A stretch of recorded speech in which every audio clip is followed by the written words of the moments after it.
High বন্ধুরা, আজ আমি আবার চলে এসেছি আমার নতুন ভিডিও নিয়ে। আজকের ভিডিও রান্নার ভিডিও। সেটা হলো চিংড়ি মাছ দিয়ে কচুরলতি। এবং কচুরলতি অনেকেই বলে যে তা রান্না যেমনভাবেই করা হোক সেটা নাকি গলা চুলকায়, তাই জন্য তারা কচুরলতি জল দিয়ে ভাপিয়ে জল ফেলে দেয়, তাতে নাকি গলা চুলকানোর চান্স কম। আমি বলছি তাতে কিন্তু স্বাদও পাল্টে যায়। তাই জন্য আমি যেভাবে রান্না করতে বলছি, সম্পূর্ণ ভিডিওটা স্কিপ না করে প্রথম থেকে শেষ পর্যন্ত তোমরা দেখো। বড় নয়, খুবই ছোট ভিডিও, আমি তোমাদের বেশি টাইম নেব না, আমি জানি সময়ের মূল্য কতখানি। তাই জন্য প্লিজ স্কিপ না করে প্রথম থেকে শেষ পর্যন্ত দেখো। স্কিপ করলে কিন্তু তোমরা কিছু উপকরণ কোনটার পর কী দিচ্ছি সেগুলো কিন্তু মিস করে যেতে পারো। তাই জন্য বলছি স্কিপ না করে পুরো ভিডিওটা দেখো। দেখে তোমরা এই সেম প্রসেসে রান্নাটা করে দেখো তোমাদের গলা চুলকায় কি না। অনেকে বলে যাদের গলা চুলকায় তারা নাকি ঝগড়ুটে, সেই ভয়ে অনেকে বলতে চায় না যে আমার গলা চুলকাচ্ছে। সেগুলো শুধু প্রবাদই, সেগুলো কিন্তু সত্যি নয়। তাই জন্য বন্ধুরা, আজকে আমার এই রান্নার ভিডিওটা তোমরা দেখো, লাইক আর শেয়ার করো, কমেন্টে জানিও তোমাদের কেমন লাগলো। আর যারা এখনও সাবস্ক্রাইব করোনি আমার চ্যানেলটা, প্লিজ সাবস্ক্রাইব করে দিও প্লিজ। লতিগুলোকে প্রথমে ভালো করে ছাড়িয়ে নিয়ে তারপর একটা ঝুড়িতে রেখে কলের তলায় ফেলে ঠিক এইভাবে ভালো করে ধুতে হবে। যত ভালো করে রগড়ে ধোবে তত বাইরের যদি কিছুও আঁশ থাকে সেগুলো চলে যাবে। তাই ঠিক এই রকমভাবে ভালো করে ধুয়ে নেবে। বন্ধুরা, ভিডিওটা কেউ স্কিপ করো না।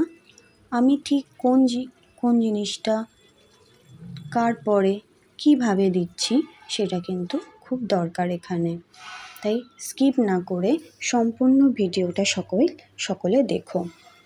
এরপর ভালো করে ধোয়া হয়ে গেলে 1 চামচ নুন 1 চামচ হলুদ গুঁড়ো দিয়ে আবার আমি ভালো করে মাখিয়ে নেব, যেন প্রত্যেকটা লতিতে নুন এবং হলুদ মাখানো হয় ভালো করে। সেই রকমভাবে ভালো করে মাখিয়ে ঝুড়িটাকে একটা প্লেটের ওপর রেখে আমি 15 থেকে 20 মিনিট রেখে দিয়েছিলাম।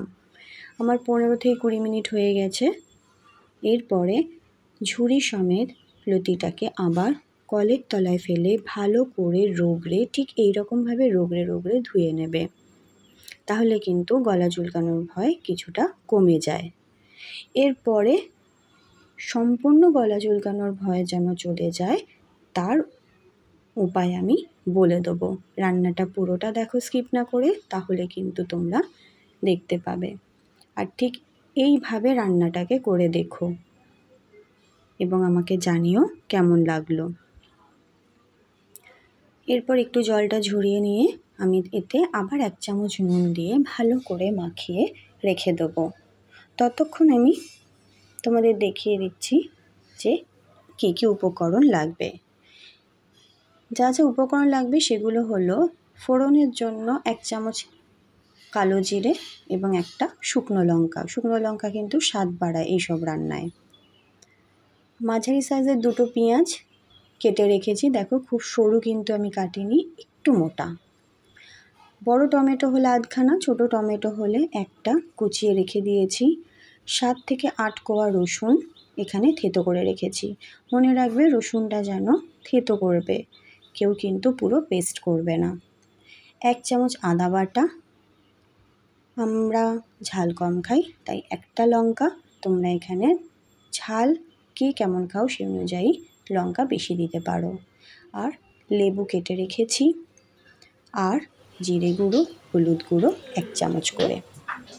এরপরে কড়াইতে একটু গরম হয়ে গেলে তাতে 4 কলা সর্ষের তেল দিয়েছি।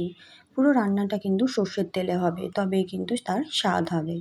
এরপর ফোড়নে শুকনো লঙ্কা এবং কালো জিরেটা দিয়ে দিলাম। সেটাকে একটু নেড়ে নিয়ে তার মধ্যে পেঁয়াজ কুচানোটা দিয়ে দিতে হবে। পেঁয়াজটা কিন্তু খুব বেশি ভাজা হবে না, জাস্ট হালকা বাদামি রং আসা পর্যন্ত অপেক্ষা করব। আমি কিন্তু চিংড়ি মাছ আগে ভেজে রাখিনি। চিংড়ি মাছ একসাথে পেঁয়াজের সাথে ভাজলে কিন্তু স্বাদ বাড়ে। সেই কারণে পেঁয়াজটা হালকা ভাজা হয়ে গেলে, যখন হালকা বাদামি রং আসবে, তখন আমি তাতে চিংড়িটা দিয়ে দেবো।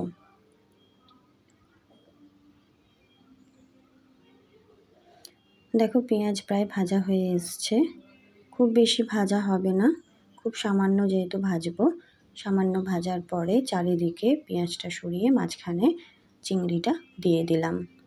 তারপর চিংড়ি এবং পেঁয়াজের জন্য 1 চামচ নুন এবং 1 চামচ হলুদ গুঁড়ো দিয়ে চিংড়ি এবং পেঁয়াজ একসাথে ভালো করে মিশিয়ে নেড়ে নিতে হবে। চিংড়ি মাছ যত কম ভাজা যায় তত কিন্তু খেতে ভালো হয়, তা বলে কাঁচা নয়, সেইটা মাথায় রাখতে হবে। এরপর টমেটোটাও দিয়ে দিলাম। চিংড়ি, পেঁয়াজ, টমেটো একসাথে ভালো করে রান্না করে নিতে হবে। সামান্য একটু তেল ছেড়ে ছেড়ে এসছে দেখে এখানে হলুদ গুঁড়োটা দিয়ে দিলাম।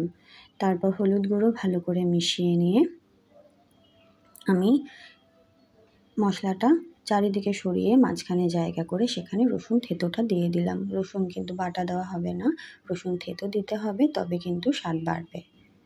সামান্য একটু ভাজা হয়ে গেলে সম্পূর্ণটা একসাথে ভালো করে নেড়ে নেব। রসুনটা পুরো মশলার সাথে ভালো করে মিশিয়ে নিলাম।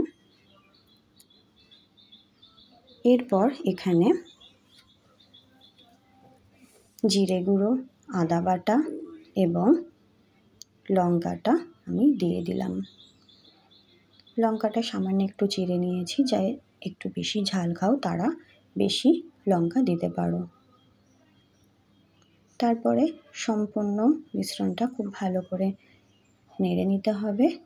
তারপরে তাতে লতিটা দিয়ে ভালো করে নাড়তে হবে, যেন লতিটার মধ্যে মশলা খুব ভালোভাবে মাখা হয়। এই রকমভাবে ভালো করে নেড়ে নেবে। যখন বোঝা যাবে যে মশলাটা সম্পূর্ণ লতির মধ্যে ভালো করে মেশানো হয়ে গেছে, তখন ঢাকা দিয়ে দেবে। ঢাকা দিয়ে দিয়ে সিদ্ধ হবে। অনেকেই বলে লতি একটু ভাপিয়ে নিচ্ছি তাতে গলা চুলকাবে না, সেই কারণে। কিন্তু তোমরা কেউ লতি ভাপিয়ে নেবে না, ঠিক আমি যেমনভাবে দেখালাম ঠিক সেইভাবেই রান্না করে দেখো, গলা চুলকাবে না। ভালো করে মেশানো হয়ে গেছে, এরপর ঢাকা দিয়ে দিতে হবে। এই ঢাকা দিলেই কিন্তু সিদ্ধ হয়ে যাবে। লতি কিন্তু শক্ত এমন কিছু নয়, নরম জিনিস। কতক্ষণ রান্নাটা হবে সেটা কিন্তু দেখে বুঝতে হবে। 2 মিনিট পর পর ঢাকা খুলে ভালো করে নাড়বে। ভালো করে নাড়লেই কিন্তু তোমরা বুঝতে পারবে যে লতি শক্ত আছে না নরম হয়ে গেছে।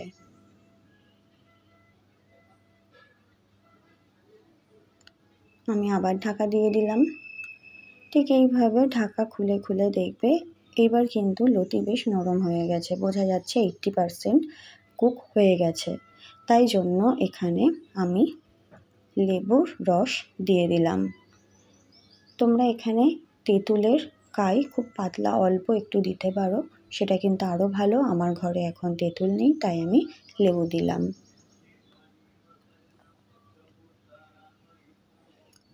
লেবুটা কিন্তু একদম শেষে না, যখন 80% কুক হবে লতি তখন দিতে হবে, যাতে লেবুটা দেওয়ার পর তোমরা আরও একবার ঢাকা দেবে। তাহলেই কিন্তু লেবু সম্পূর্ণভাবে লতির ভেতর ঢুকবে, তাহলে গলা চুলকানোর যে সমস্যা সেটা আর থাকবে না। লতিতে লেবু দেওয়ার পর আমি দেখছো আর একটুখানি কুক হবে, সেরকমভাবে আবার একবার ঢাকা দিয়ে দিলাম।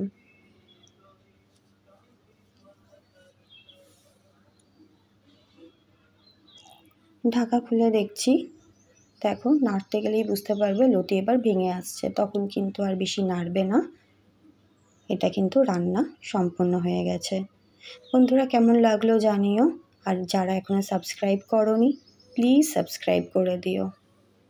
ভালো থেকো, আর ঠিক এইভাবে রান্নাটা করে দেখো এবং আমাকে জানিও।